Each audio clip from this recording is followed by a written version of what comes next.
Founded in 1984, FreedomWorks is headquartered in Washington, D.C. and has hundreds of thousands of grassroots volunteers nationwide. The organization is chaired by former U.S. House Majority Leader Dick Armey, and the president is Matt Kibbe.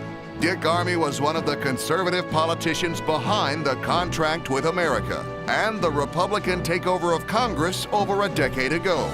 As an organization, FreedomWorks actively recruits, educates, trains, and mobilizes hundreds of thousands of volunteer activists to fight for conservative public policy and liberties. FreedomWorks was one of the national sponsors of the 9/12 rally, where hundreds of thousands of Americans converged on Washington to protest an out-of-control government. FreedomWorks defends individual liberty and the freedom to compete, thereby supporting the greatest control over personal property and consumer choice.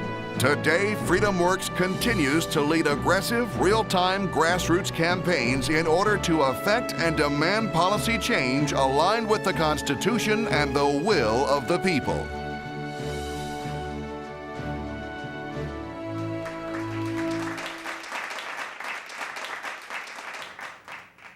Hi, I'm Max Pappas. I'm the Vice President of Policy with FreedomWorks. I want to begin by thanking you as an active participant in our great experiment of democracy for being the great bulwark of liberty. Whenever the powerful grasp too much, the American people always stand up and say no. Thanks to your work, the state of our union is sound. Thanks to your work, it has become too hard for even the most isolated of politicians to ignore your voice. And thanks to your hard work, the dramatic rush to drastically bigger, far more intrusive government has been slowed. Unfortunately, it hasn't been stopped, which means we've got a lot of work to do. And I know I don't need to tell you that the price of liberty is eternal vigilance, but it never hurts to be reminded. I know that I don't need to tell you that the price of liberty is eternal vigilance because the American people over the last year have shown remarkable vigilance in their defense of liberty. It's been historic and inspiring.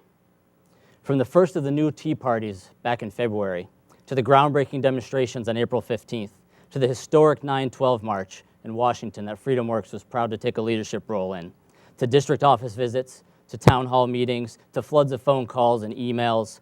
This year will not be remembered as the divisive year that Pelosi, Obama, and Reid want it to be remembered as, but rather as the year that limited government and fiscal conservatism moved back to the center of the American political scene.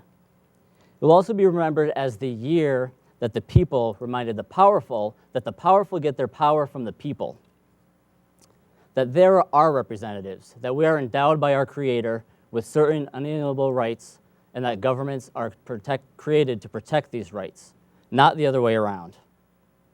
While politicians have complained about a great partisan divide, anyone who has spent any time listening to any grassroots American knows that's not the case. They know that at every Tea Party or 9/12 event, there are Democrats and Republicans and independents united in opposition to a government that spends too much, taxes too much, and borrows too much. We're not on the fringe. We're at the middle of America. That's why candidates have run on these economic issues in Virginia and New Jersey and Massachusetts and recently won electoral victory. In fact, I would say the State of the Union is a state of buyer's remorse. Those who voted for change from the big spending years of the Bush administration thought that they were getting leadership that was going to, quote, go through the budget with a scalpel. They've now realized they got the opposite. Now, fortunately for us, if much to the chagrin of the powers that be, we're a democracy, not an autocracy. So regularly, we get to add those politicians who betray us to the too long unemployment line that they helped create. You and I know that with freedom comes responsibility, and this is our responsibility. The Founding Fathers gave us this republic, and as Ben Franklin said, it's up to us to keep it. Now at FreedomWorks, we're trying to do our part by working as a service center to the thousands of leaders of this great movement who have taken time out of their busy schedule to work towards something that we all believe in. No one is the leader of this movement, and everybody is the leader of this movement, and that's what makes this so powerful. It's like a starfish versus a spider. With the spider, if you chop off the head, the spider dies. With a starfish, you chop off one of the legs, another one just grows back. Everyone watching this video tonight is a leg of the starfish and a leader of the movement. I hope that all of the leaders watching tonight will go to teaparty.freedomworks.org, where you can meet with other like-minded Americans looking to make a difference. We've got a lot of work to do, and we're only going to be victorious if we work together.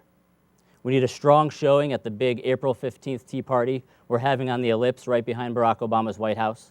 We need another strong showing at the 9/12 march going down Pennsylvania Avenue in D.C. this year.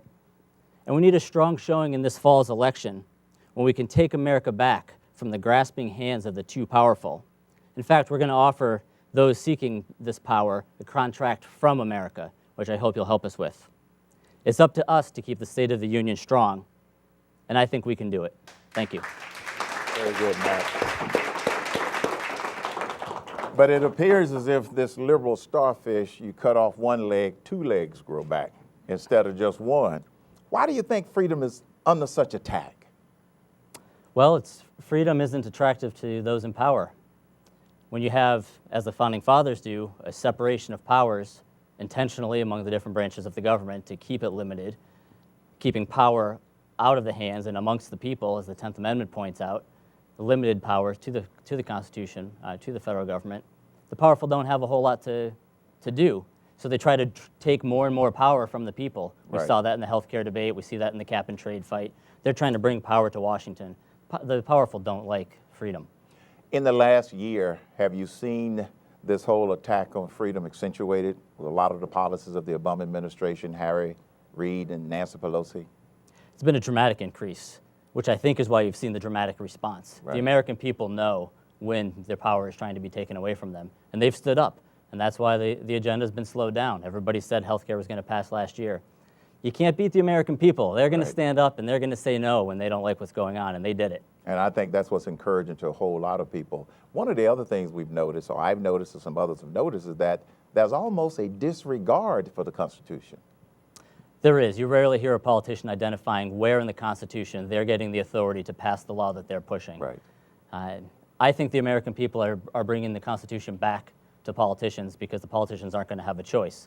Ultimately, the people elect the politicians, and when we get involved, we have a say. And if we only elect the people who respect the Constitution and then stay on their case, because they're politicians, you can't let them be once they get in office and hope they'll become angels. So you're saying that maybe the American people are not as stupid as they think we are. No, not at all. That's the biggest mistake that the powerful have made. And they're continuing to make that mistake. Over and over, they're underestimating the American people. We know what they're up to. That's right. Keep up the great work, Max. Thanks Keep a up lot. the great work. Thank you. Great job. The State of the Union. The voice of the people.